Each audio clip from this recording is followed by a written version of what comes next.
Hi mga Lods, magandang araw.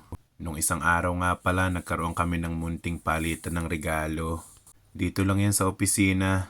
Katuwaan ba? Naisipan lang namin. Kasi nung time na yan, nagkaroon din kami ng parang small Christmas party aside from dun sa nauna naming Christmas party. At ayan nga, napakakwela kasi talagang bunutan kami ng numero. Tapos, kung ano yung numero mong mabubunot, yun yung makukuha mong regalo na may numero. Naintindihan niyo baby ko sabihin, parang naguluhan din ako. So after nga ng palitan ng regalo, lumipat kami sa kabila naming opisina dahil nag-prepare doon ng pika-pika, parang maliit na salo-salo lang din naman pero ayan, 'di ba?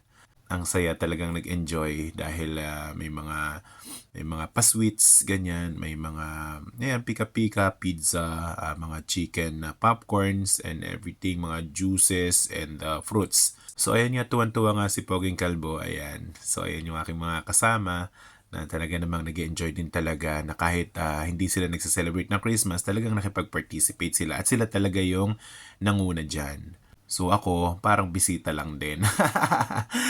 Hindi ako kumakain nung time na yan kasi sobrang busog na busog ako at galing nga kami ng Noche Buena sa bahay. Yan, siya naman anak nung isa kong kasama. Di ba? Buti pa siya ang haba ng buhok.